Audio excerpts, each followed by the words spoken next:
It's the 25th of May, 1982, and over the cold gray waters of the South Atlantic, 4 Argentinian jets race low across the surface. Flying barely above the waves, they carve through the mist and wind, their engines roaring like thunder across the barren islands below. At their head is Captain Pablo Carballo, leading a pair of A-4 Skyhawk fighter bombers on a mission that could easily cost them their lives. Their objective is clear and deadly: to destroy the British destroyer HMS Coventry and her escort, HMS Broadsword. The pilots know full well what they are flying into.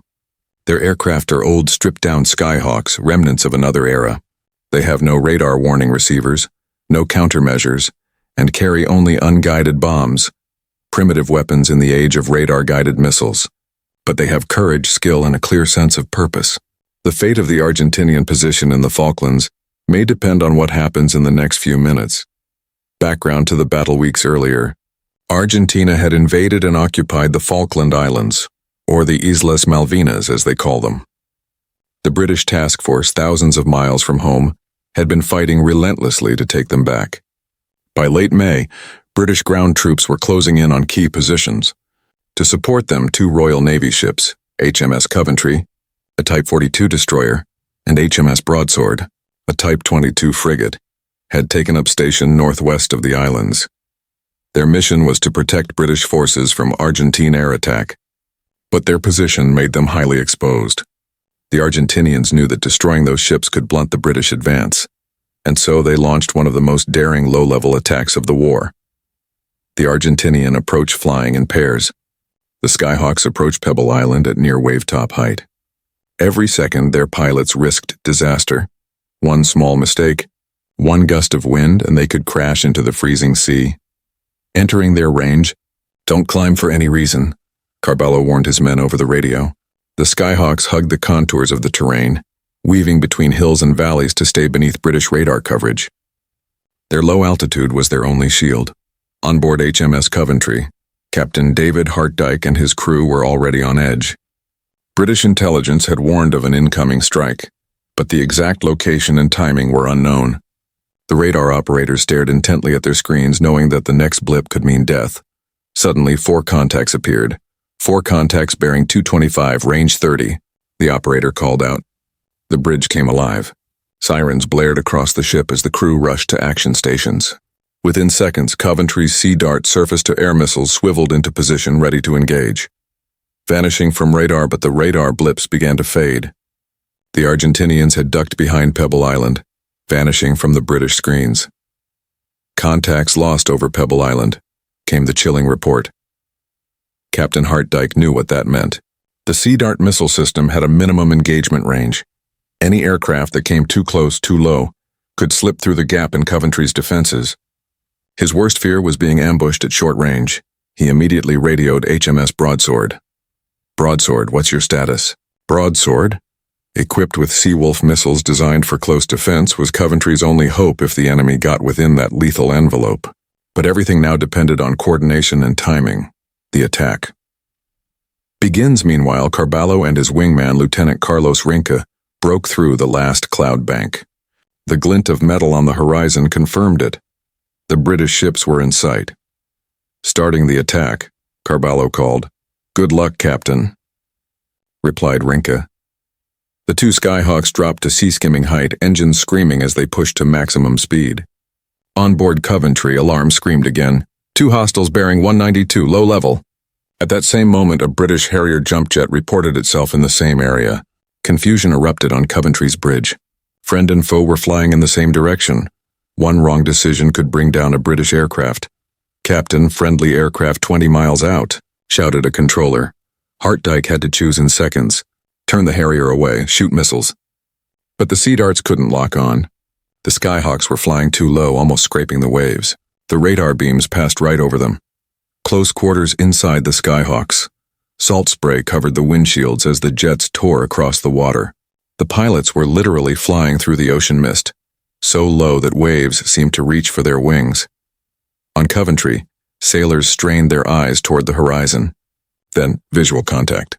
2 fast-moving shapes, silver and gray, were racing straight toward them. Targets in sight. Coventry's deck guns roared to life. Tracer fire stitched across the water, machine guns and rifles adding to the chaos as every man fired whatever weapon he could. Carballo realized Coventry's gunners were zeroing in. "Change to the other one," he ordered, veering toward Broadsword. The two Skyhawks pulled away from Coventry's line of fire, their aircraft shaking violently in the turbulent air. The bombs dropped as they roared past Coventry's deck. Carballo and Rinky released their bombs, massive 1,000-pounders tumbling through the air. They hit the surface of the sea, skipped like stones, and arced toward their target. On board Broadsword, sailors watched in horror as two huge bombs bounced across the waves toward them. One splashed harmlessly short. The other struck the frigate's side, tearing through the hull. But in a cruel twist of fate, the bomb failed to detonate. It tore out through the deck and plunged into the sea beyond. Carballo cursed.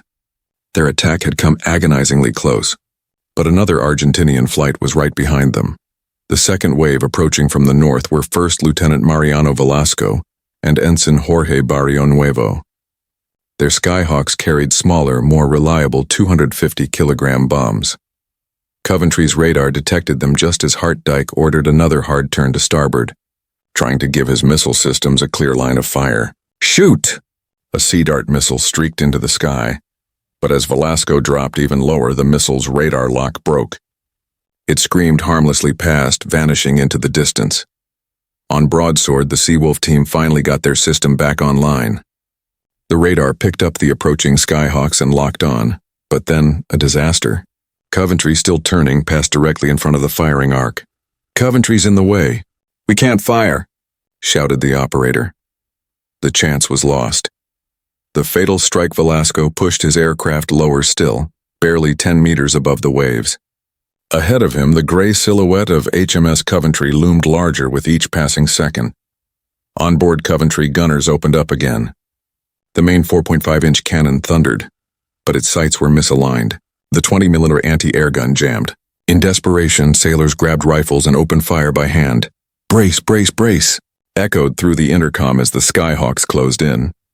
Velasco's jet swept over the deck, unleashing his 20mm cannons in a blazing burst across the ship's bridge.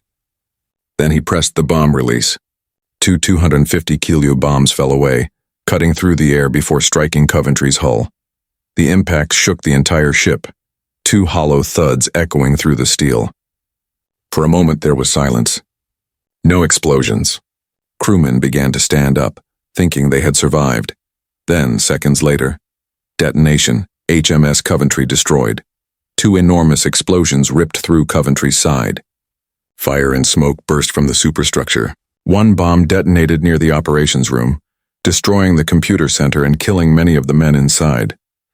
The other exploded in the forward engine room, cutting power and crippling the ship. Flames tore through passageways, filling compartments with choking smoke. Captain Hartdyke was thrown to the deck, dazed and wounded. Around him, screams echoed through the darkness. The ship was dying. He struggled to his feet, trying the intercom. Nothing. Power was gone. Through smoke and chaos, he stumbled toward the deck. When he emerged into the cold air, the scene was devastating. HMS Coventry listing heavily, smoke pouring from multiple points. Yet despite the destruction, his sailors were already organizing the evacuation with remarkable discipline. Teams rescued the wounded, launched life rafts, and prepared survival gear. The professionalism drilled into them through countless exercises now saved their lives. As the list increased, Hartdyke gave the order to abandon ship. Men slid down ropes into the freezing water, clambering into rafts. When all others had gone, the captain remained, the last man aboard.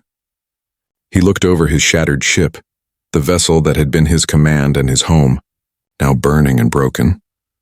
Finally, he stepped into the last raft and drifted away as HMS Coventry rolled onto her side and sank beneath the waves. Aftermath. The battle was over. HMS Broadsword and rescue helicopters pulled 170 survivors from the water, though 19 men lost their lives. For Argentina, the attack was a stunning tactical success.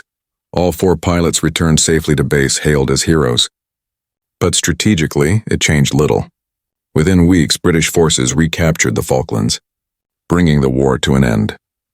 Still, the sinking of HMS Coventry remains one of the most dramatic and courageous moments of the conflict, a testament to the bravery, Skill and human cost on both sides of the South Atlantic.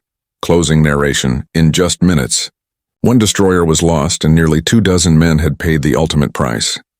The attack on HMS Coventry stands as a haunting reminder that even the most advanced ships can fall to determination, skill, and sheer audacity. The cold waters of the South Atlantic claimed the Coventry, but her legacy, and the courage of those who fought a